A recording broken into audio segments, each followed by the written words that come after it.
Hello, bonjour à tous, bienvenue dans cette présentation, bienvenue dans cette nouvelle vidéo.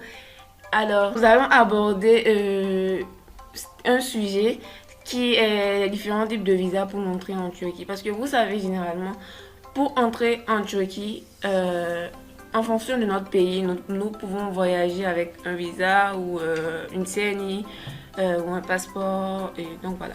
Donc nous allons brièvement aborder ce sujet-là. Mais avant de commencer, je vous demande de vous abonner, d'activer la cloche de notification parce que plusieurs vidéos s'en suivront et je suis sûr que vous allez aimer. Donc abonnez-vous, prenez juste 2 secondes de votre temps et abonnez-vous.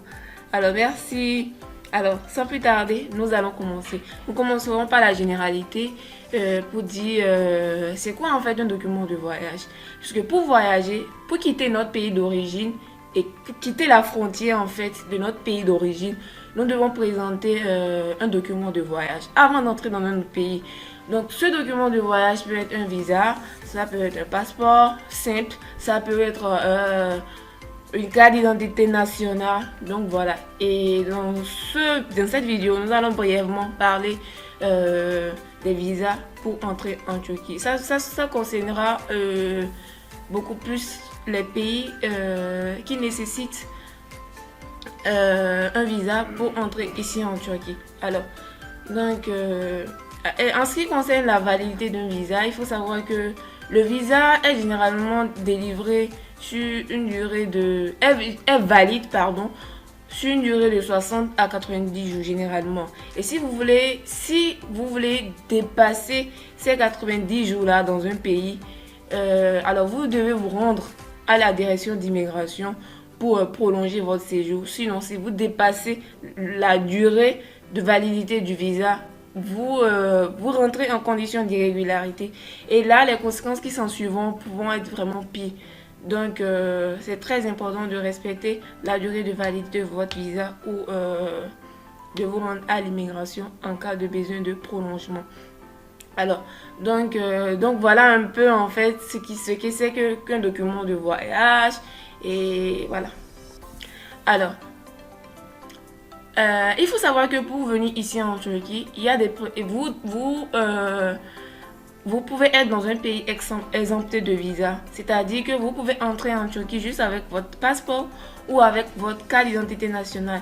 Et ceci est pour des ressortissants d'un pays donné. La France, la Belgique, l'Allemagne, je crois. Et quelques autres pays aussi, je ne vais pas tout citer. Ok. Et donc ces pays-là peuvent entrer en Turquie sans avoir un visa. Il faut également savoir qu'il existe la possibilité de demander un e-visa qui veut dire tout simplement visa en ligne. D'accord? Et visa en ligne, ça veut dire quoi? Vous allez... vous demandez votre visa en ligne. Et en fait, pour demander le visa en ligne, ça dépend du pays, ça dépend aussi du type de passeport que vous avez. Donc, tout le monde ne peut pas demander un visa en ligne.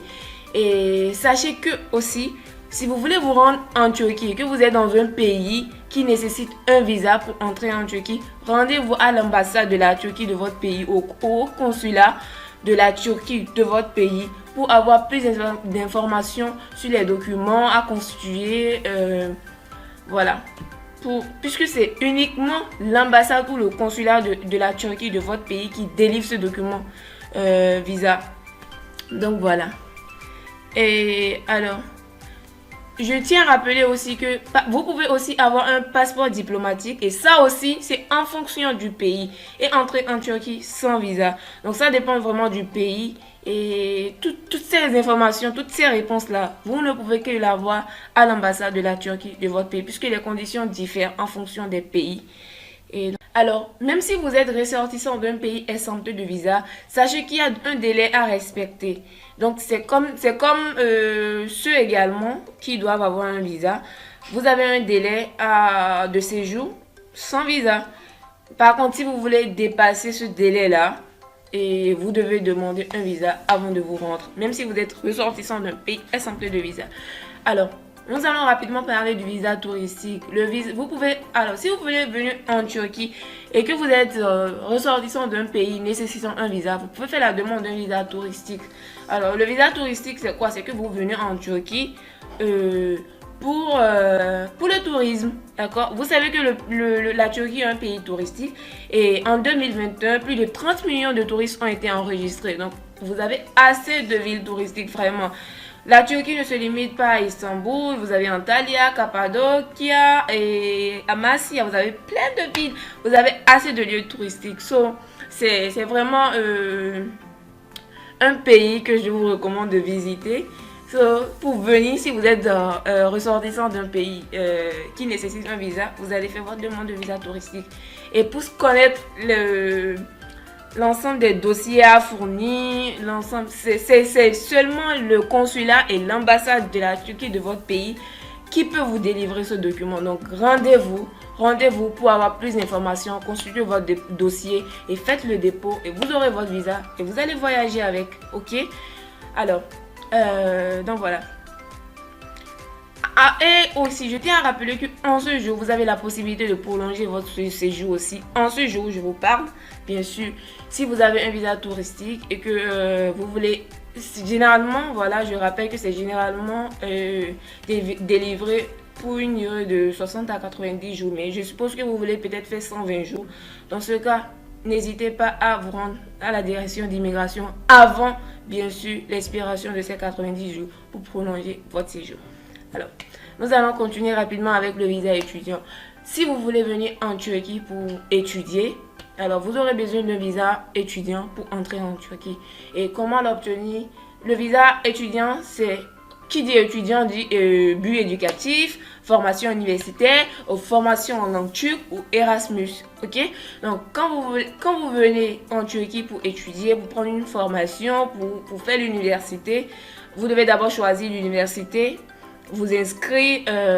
Il faut que l'université fasse l'étude du dossier, il faut que vous soyez sélectionné.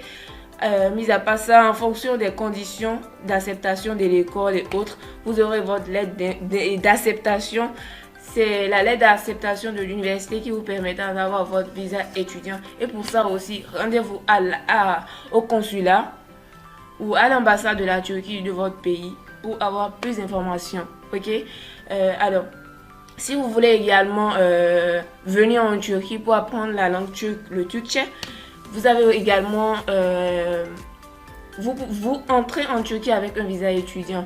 Alors, c'est le centre de formation ou l'université qui vous offrira, qui vous formera, voilà, en langue turque, qui vous donnera également une lettre d'acceptation pour constituer votre dossier. C'est toujours l'ambassade ou le consulat qui délivre ce document et qui vous permettra d'entrer en Turquie en tant qu'étudiant. Alors, vous avez également le programme Erasmus. Si vous venez en Turquie pour le programme d'Erasmus, vous rentrez en Turquie avec un visa étudiant. Alors, donc voilà un peu. Et voilà, il y a également ce qu'on appelle visa unification familiale. C'est généralement accordé à un conjoint ou conjointe du résident ici en Turquie. Je suppose que vous êtes en Turquie, mais en fait, il faut remplir certaines conditions. Ok, il faut remplir certaines conditions dont le type de résidence que vous avez, le titre de séjour, ça dépend de votre titre de séjour. Si vous qui êtes en Turquie, en fait, qui veut inviter votre conjoint ou conjointe, donc cela dépendra de votre titre. Cela dépendra également d'autres paramètres, d'accord, dont beaucoup de choses en fait. Donc voilà, rendez-vous à l'ambassade pour avoir plus d'informations. Donc voilà. Si vous êtes en Turquie, donc je résume un peu, si vous êtes en Turquie et vous pouvez faire venir votre conjoint ou conjointe et pour vous rejoindre ici, mais cela dépendra de votre titre de séjour et également de certains autres paramètres, dont le salaire moyen, voilà. Tant que vous n'avez pas le salaire moyen, donc je résume un peu. Si vous êtes en Turquie, vous avez la possibilité de faire venir votre conjoint ou conjointe pour vivre avec vous. Mais en fait, cela dépend de plusieurs paramètres, dont votre titre de séjour. Ok, je suppose que vous venez en Turquie pour un visa et pour un séjour touristique et que vous voulez demander un visa vous venez seul et que vous voulez demander un visa d'unification familiale. C'est pas vraiment possible. Ok, donc ça va dépendre de votre titre de séjour ici en Turquie et ça va dépendre aussi de beaucoup d'autres paramètres. Ok, il faut dont, je vais citer juste quelques-uns. Hein. Si vous avez besoin de plus d'informations, n'hésitez pas à vous rendre au consulat ou à l'ambassade de votre pays, de la Turquie dans votre pays. Ok, donc c'était paramètres, je disais, comme le salaire minimum. Il faut vraiment avoir le salaire minimum avant qu'on ne vous permette, voilà, on ne vous accorde le visa. Il faut aussi présenter son relevé bancaire pour qu'on puisse avoir une idée de vos dépenses et autres.